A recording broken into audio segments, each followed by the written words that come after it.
हाय दोस्तों। दोस्तों मार्केट में जो भी आता है उसका दोस्तों अल्टीमेट एक ही गोल होता है कि मार्केट में अगर वो आया है तो दोस्तों उसको पैसा बनाना है। लेकिन दोस्तों जो ये पैसा बनाने का रास्ता है ये इतना इजी भी नहीं है। इस रास्ते पर कई सारी कठिनाइयां हैं। इस रास्ते पर वो चलता है तो उसके ऊपर कभी दोस्तों फियर भी हावी होता है और कभी कभी उसके ऊपर ग्रिड भी हावी होता है। लेकिन दोस्तों जो रियल इन्वेस्टर्स वो होता है जो अपने इमोशन को कंट्रोल करता है। अगर अपने इमोशन को कंट्रोल करके कोई डिसीजन लेता है, लगातार वो अपना सिप कंटिन्यू रखता है, अच्छा डिसीजन लेता है, तो दोस्तों वो एक दिन वहां तक पहुंच सकता है जहां पहुंचने का उसका सपना है। यानी कि वो जो टॉप पर पहुंचने का उसका सपना है उस जगह पर वो दोस्तों पहुंच सकता है। और दोस्तों उस जगह तक पहुंचने के लिए कभी कभी रिस्क लेना पड़ता है।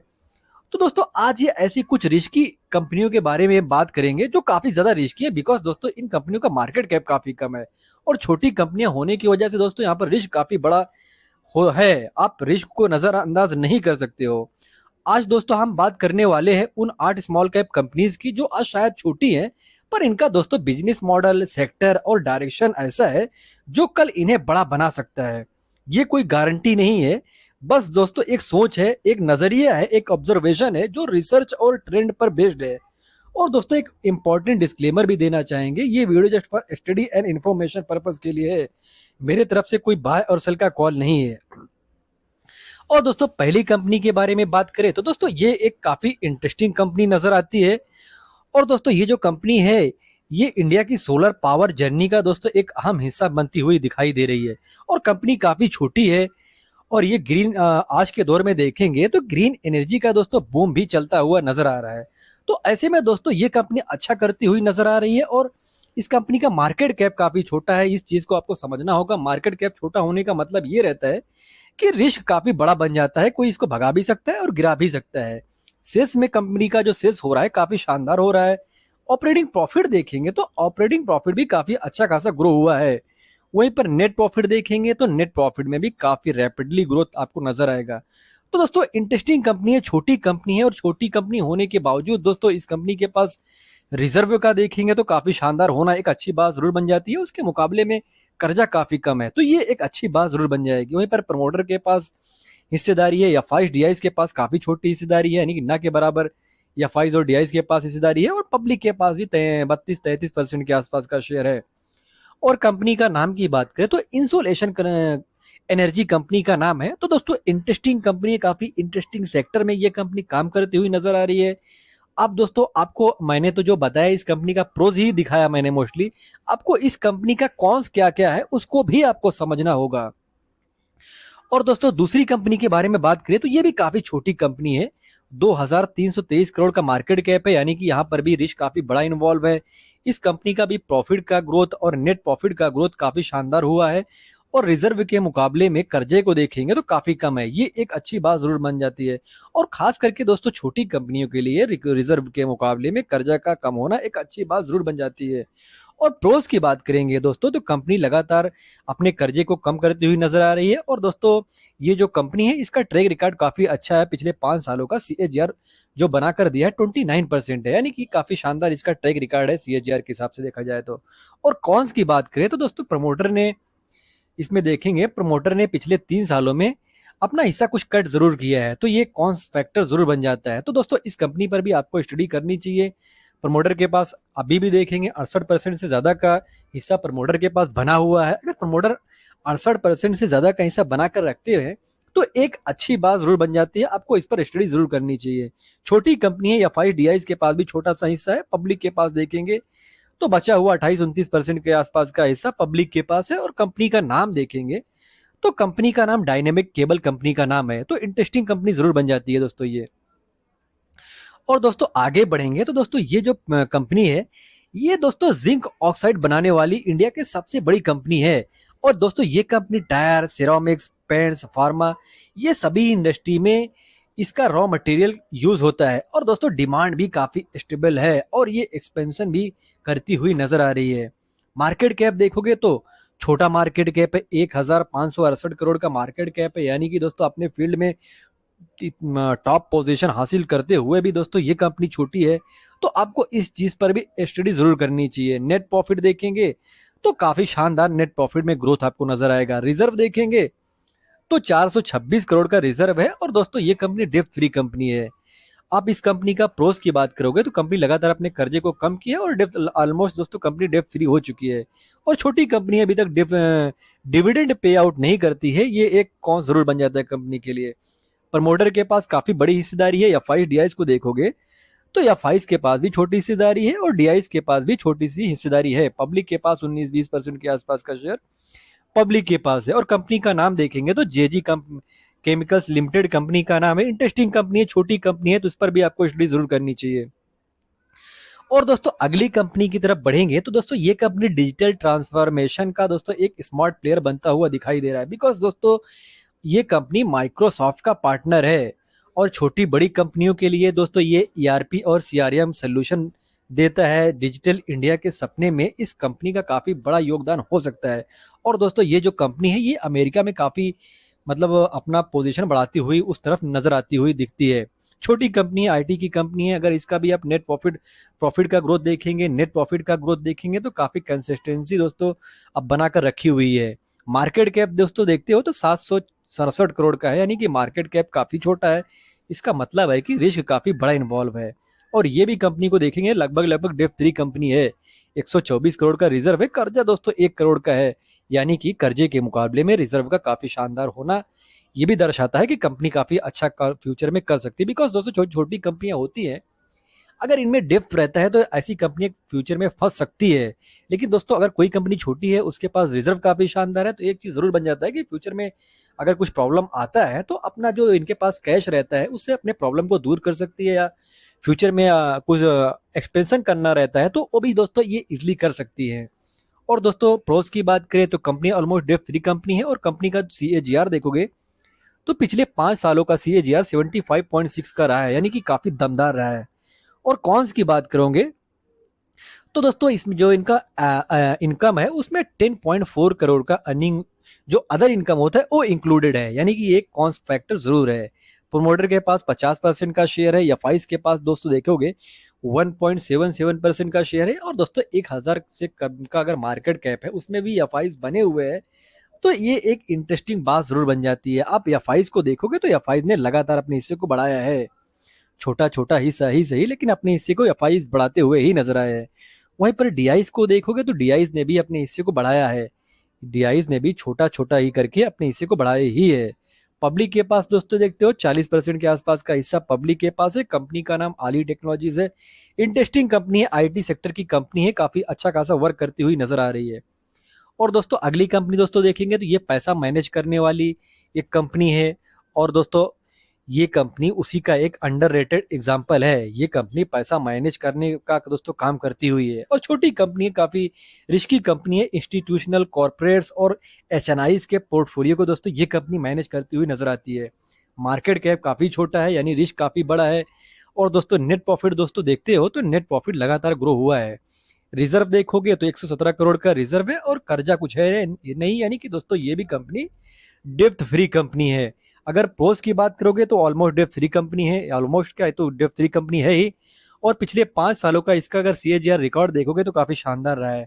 आरओई का रिकॉर्ड कंपनी का देखोगे तो ये भी काफी दमदार ही रहा है। दोस्तों इस कंपनी के अगर कॉन्स के बारे में बात करेंगे तो दोस्तों कंपनी का जो वैल्यूएशन है काफी वैल्यूएशन हाई है। आप देखेंगे 10.7 टाइम इसका बुक वैल्यू है, जिस पर वो दोस्तों ये कंपनी वर्क करती हुई नजर आ रही है। और इस कंपनी का दोस्तों आप कैपिटल वर्किंग डेज देखें, वर्किंग कैपिटल डेज देखेंगे तो ये भी काफी इंक्रीज हुआ है, तो ये भी एक कॉस्ट फैक्टर जरूर बन जाता है। और अच्छी बात ये है कि प्रमोटर के पास 75% के आसपास का शेयर है। मतलब 74% के आसपास का शेयर प्रमोटर के पास है। ये एक अच्छी बात जरूर बन जाती है। खास करके दोस्तों जो छोटी कंपनियां होती हैं इनमें प्रमोटर के पास ज्यादा हिस्सेदारी होती है, तो ये एक अच्छी बात जरूर मानी जाती है। वहीं पर पब्लिक के पास आप देखोगे तो 25% के आसपास का शेयर पब्लिक के पास है, यानी कि प्रमोटर और पब्लिक के बीच ही सारी मतलब जो माल है दोनों के बीच में है, तो ये भी एक रिस्क वाली बात जरूर बन जाती है। और कंपनी का नाम की बात करें तो wealth first portfolio manager company का नाम है। छोटी कंपनी है, रिस्की कंपनी है, इंटरेस्टिंग कंपनी है, इस पर भी आपको स्टडी करने की जरूरत है। और दोस्तों अगली कंपनी को देखेंगे तो दोस्तों ये कंपनी डिफेंस और एरो स्पेस के दोस्तों एरिया में काम करती हुई नजर आती है। और दोस्तों ये जो कंपनी है ईएमएस सेक्टर में भी काफी तेजी से फैली हुई नजर आती है।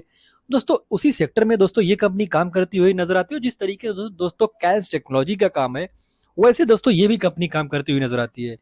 कैस टेक्नोलॉजी का दोस्तों अगर आप फोकस देखोगे तो इंडिया सेंट्रिक है, वो कंपनी इंडिया पर फोकस करती है। और दोस्तों इस कंपनी को देखेंगे तो ये इंडिया के साथ दोस्तों ग्लोबल लेवल पर भी फैली हुई नजर आती है। तो दोस्तों इस कंपनी का अगर आप मार्केट कैप दोस्तों देखोगे तो 3,719 करोड़ का मार्केट कैप है, यानी कि इस कंपनी का भी मार्केट कैप काफी छोटा है। एक स्मॉल कैप टाइप की दोस्तों ये भी कंपनी है। इसका भी अगर आप प्रॉफिट का ग्रोथ देखोगे तो काफी शानदार प्रॉफिट का ग्रोथ रहा है। और दोस्तों इसका भी अगर आप रिजर्व देखोगे तो ये भी काफी शानदार है। उसके मुकाबले में कर्जा काफी कम है। रिजर्व के मुकाबले में कर्जा कम होना एक अच्छी बात जरूर बन जाती है। और दोस्तों प्रोस देखोगे तो कुछ दिखेगा नहीं, लेकिन दोस्तों आप प्रोस देखने ही जाओगे तो कई सारे आपको प्रोस मिल सकते हैं। जैसे कि दोस्तों ये कंपनी उस सेक्टर में काम करती हुई नजर आ रही है जो दोस्तों अगर देखा देखा जाए तो फ्यूचरिस्टिक सेक्टर है। ये जो ईएमएस सेक्टर है ये काफी इंटरेस्टिंग सेक्टर है, काफी ग्रोइंग सेक्टर है। और खास करके इंडिया जैसे देशों के लिए काफी तेजी से दोस्तों ये सेक्टर ग्रो करता हुआ नजर आ रहा है।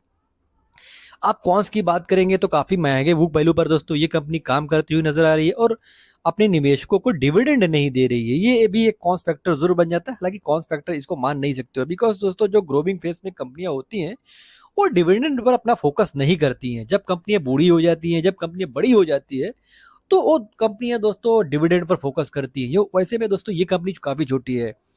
अगर दोस्तों इस कंपनी में एक और यूनिक बात देखने जाएंगे, एक और अच्छी चीज देखने जाएंगे, तो डीआईज यानी कि म्यूचुअल फंड हाउसेस दोस्तों इस कंपनी पर काफी बुलिश है। इस कंपनी का मार्केट कैप 3,700 करोड़ के आसपास है। और दोस्तों म्यूचुअल फंड हाउस को देखेंगे तो 28-29% का शेयर वो खुद लेकर बैठे हुए हैं। ये एक अच्छी बात जरूर है और ये एक स्टडी वाली बात है, ये एक रिसर्च वाली बात है कि आपको दोस्तों ये सोचना होगा कि म्यूचुअल फंड हाउसेज इस कंपनी पर इतना बुलिश क्यों है। तो इस क्यों का जवाब आपको खुद से ढूंढना होगा। और प्रमोटर के पास दोस्तों देखोगे तो 52% के आसपास का शेयर प्रमोटर के पास है। एफआईज को देखोगे तो 2-2.5% के आसपास का शेयर एफआईज के पास है। बाकी पब्लिक के पास आप देखते हो तो 16-17% के आसपास का शेयर पब्लिक के पास भी है। और कंपनी का नाम साइन डीएलएम कंपनी का नाम है और इंटरेस्टिंग कंपनी, छोटी कंपनी है लेकिन ये भी कंपनी काफी इंटरेस्टिंग ढंग से वर्क करती हुई नजर आ रही है। और दोस्तों अगली कंपनी की तरफ बढ़ेंगे तो ये दोस्तों स्मार्ट ग्रिड पावर इंफ्रा। और दोस्तों कुल मिला के ये कंपनी इंफ्रा सेक्टर में काम करती हुई नजर आती है। और इस कंपनी का मार्केट कैप काफी छोटा है, यानी कि 2,000 करोड़ का मार्केट कैप है। ये एक रिस्क फैक्टर जरूर है। और दोस्तों यहाँ पर एक रिवार्ड भी फैक्टर बन जाता है, बिकॉज दोस्तों छोटी कंपनियां जब होती है वहां पर खुला आसमान तो पूरा खुला रहता है, लेकिन दोस्तों ऐसी कंपनियों में कभी कभी इतना बड़ा गिरावट हो जाता है और गिरावट में दोस्तों मतलब होल्ड कर पाना काफी मुश्किल होता है। तो इस चीज को आपको समझना होगा। आप रिस्क कितना ले सकते हो, आपको खुद से कैलकुलेशन करना होगा, आपको इस पर सोचना होगा, उसके बाद ही कोई डिसीजन लेना होगा। और दोस्तों डिसीजन लेने से पहले आपको अपने फाइनेंशियल एडवाइजर से बात करना होगा, बिकॉज दोस्तों मैं कोई सेबी रजिस्टर्ड एडवाइजर हूं नहीं। मेरे वीडियो से अगर आप इन्फ्लुएंस होकर कुछ भी डिसीजन लेते हो तो ये आपके लिए अच्छा नहीं हो सकता है। और रिजर्व की दोस्तों बात करेंगे तो 192 करोड़ का रिजर्व है, कर्जा उसके मुकाबले में काफी कम है। और कंपनी का प्रोस की बात करें तो लगातार दोस्तों आप देखेंगे कि उम्मीद कर रही है कि अच्छा रिजल्ट आएगा इस क्वार्टर में, तो हर एक कंपनी उम्मीद करती है। और कंपनी का जो सीएजीआर का रिकॉर्ड रहा है पिछले 5 सालों का 131% का रहा है। तो दोस्तों ऐसा रिटर्न दोस्तों जो बनता है वो छोटी कंपनियों में ही बनकर दिखाई देता है। और दोस्तों छोटी कंपनियों में खतरा भी काफी ज्यादा रहता है, यानी कि रिस्क फैक्टर भी ज्यादा रहता है। और इसका आरओई का रिकॉर्ड देखोगे तो ये भी काफी अच्छा खासा ही रहा है। आप कॉन्स की बात करेंगे तो काफी महंगे बुक वैल्यू पर काम करती हुई नजर आ रही है और इसका दोस्तों डेप्टर डेज भी काफी इंक्रीज हुआ है। और प्रमोटर की तरफ से देखेंगे तो इनका स्टॉक्स दोस्तों पिछले 3 सालों में डिक्रीज भी हुआ है, ये भी एक कॉन्स फैक्टर जरूर है। और प्रमोटर के पास दोस्तों देखोगे तो 29% के आसपास का शेयर है, एफआईज है नहीं, डीआईज के पास भी ना के बराबर शेयर है, पब्लिक के पास 30-31% का शेयर है, यानी कि प्रमोटर और पब्लिक के बीच ही सारा मतलब लेन देन होता है। ये एक रिस्क वाला बात जरूर बन जाता है। और प्रमोटर के पास बड़ा अगर कोई मतलब प्रमोटर के पास 70% के आसपास का शेयर है तो ये भी दर्शाता है कि प्रमोटर को अपनी कंपनी पर काफी ज्यादा विश्वास है और इसलिए प्रमोटर काफी बड़ा हिस्सा अपनी कंपनी में बनाकर रखे हुए हैं। अद्वैत एनर्जी जेशन लिमिटेड कंपनी का नाम है, इस पर भी आपको स्टडी जरूर करनी चाहिए। वहीं पर दोस्तों लास्ट कंपनी की बात करें तो दोस्तों ये कंपनी डिफेंस इलेक्ट्रॉनिक सोल्यूशन में दोस्तों काम करती हुई नजर आती है। छोटी कंपनी है, रिस्की कंपनी है, लेकिन जिस तरीके से दोस्तों ये कंपनी काफी मतलब ग्रो करती हुई नजर आई है वो काफी चौंकाता जरूर है। और बड़े बड़े जो एस इन्वेस्टर्स है वो भी दोस्तों इस कंपनी में अपना होल्डिंग बनाकर रखे हुए हैं। तो दोस्तों आपको इस कंपनी पर भी स्टडी जरूर करनी चाहिए। मार्केट कैप 1000 करोड़ के आसपास का है और नेट प्रॉफिट दोस्तों कंपनी का देखेंगे तो लगातार ग्रो हुआ है। इनफैक्ट दोस्तों लगातार ग्रो नहीं हुआ है, काफी तेजी से ग्रो हुआ है। आप देखेंगे जो -2 करोड़ का इनका नेट प्रॉफिट हुआ करता था वो 3 करोड़ बढ़कर हो गया और वहां से बढ़कर सीधा 12 करोड़ हो गया, देन वहां से बढ़कर 29 करोड़ हो गया। यानी कि दोस्तों ये कंपनी रैपिडली ग्रो करती हुई नजर आ रही है। और इस कंपनी का रिजर्व देखोगे तो 181 करोड़ का रिजर्व है, उसके मुकाबले में कर्जा काफी कम है। तो ये एक अच्छी बात जरूर है, छोटी कंपनी के लिए रिजर्व का होना हमेशा अच्छा ही होता है। प्रोज की बात करोगे दोस्तों, जिस फील्ड में ये कंपनी काम करती है वो एक प्रोज वाला बात जरूर बन जाता है। इस कंपनी में बड़े बड़े इन्वेस्टर्स का भी दोस्तों होल्डिंग है, ये भी प्रोज वाला बात है। लेकिन दोस्तों ये कोई प्रोज वाला बात हो नहीं सकता है। आपको इस कंपनी के बिजनेस पर खुद से स्टडी करनी चाहिए। आपको इस कंपनी का जो जो बिजनेस मॉडल है उस पर आपको रिसर्च करनी चाहिए। बिकॉज दोस्तों जिस तरीके से दोस्तों ये कंपनी ग्रो करती हुई नजर आ रही है वो चौंकाती जरूर है। और कॉन्स की बात करोगे तो ये कंपनी लगातार ग्रो कर रही है, प्रॉफिट भी जनरेट कर रही है और अपने निवेशकों को डिविडेंड नहीं दे रही है। तो ये कॉन्स फैक्टर जरूर बन जाता है। वहीं पर कंपनी का डेब्टर डेज भी इंक्रीज किया है, ये भी एक कॉन्स का फैक्टर जरूर बन जाता है। छोटी कंपनी के बावजूद दोस्तों इस कंपनी में एफआईडीआईज अभी भी बने हुए हैं और एफआईडीआईज ने अपने हिस्से को कट किया है। तो आपको ये भी समझना होगा कि एफआईडीआईज ने अपने हिस्से को कट किया है। आप प्रमोटर के पास दोस्तों देखते हो तो 41% से ज्यादा का हिस्सा है। और एक चीज और आप देखोगे तो प्रमोटर ने अपने हिस्से को बढ़ाया है। तो इस चीज को आपको समझना होगा कि प्रमोटर अपने कंपनी में हौसला मतलब प्रमोटर का हौसला अपने कंपनी पर खुद ही बढ़ा हुआ है और अपने कंपनी में खुद ही वो अपना जो पोजीशन है उसको बढ़ाते हुए नजर आ रहे हैं। और इस कंपनी में काफी बड़े बड़े निवेशक इन्वॉल्व है। तो दोस्तों आपको इस कंपनी पर रिसर्च करनी चाहिए, डीपली रिसर्च करनी चाहिए। और दोस्तों इस कंपनी का नाम देखेंगे तो C2C एडवांस सिस्टम कंपनी का नाम है। फ्यूचरिस्टिक कंपनी है, काफी अच्छा खासा वर्क करती हुई नजर आ रही है, लेकिन रिस्की कंपनी है, आपको रिस्क को भी जरूर समझना होगा। और दोस्तों आपको इन कंपनियों में से कौन सी ऐसी कंपनी है जिसका फ्यूचर काफी ज्यादा ब्राइट नजर आता है, तो आप चाहो तो दोस्तों कमेंट बॉक्स में जरूर लिख सकते हो। और दोस्तों एक डिस्क्लेमर देना चाहेंगे, I am not SEBI registered adviser. कुछ भी बाय और सेल करते हो उससे पहले अपने फाइनेंशियल एडवाइजर से बात कीजिए, डिस्कस कीजिए, सलाह कीजिए। दोस्तों देने की कोई कॉल लीजिए। आपको वीडियो इन्फॉर्मेटिव लगी हो तो वीडियो को लाइक कमेंट शेयर करें और चैनल को सब्सक्राइब ना किया हो तो सब्सक्राइब भी दोस्तों जरूर कर ले। मिलते हैं किसी नए वीडियो में एक नए टॉपिक के साथ, तब तक के लिए दोस्तों हैप्पी इन्वेस्टिंग।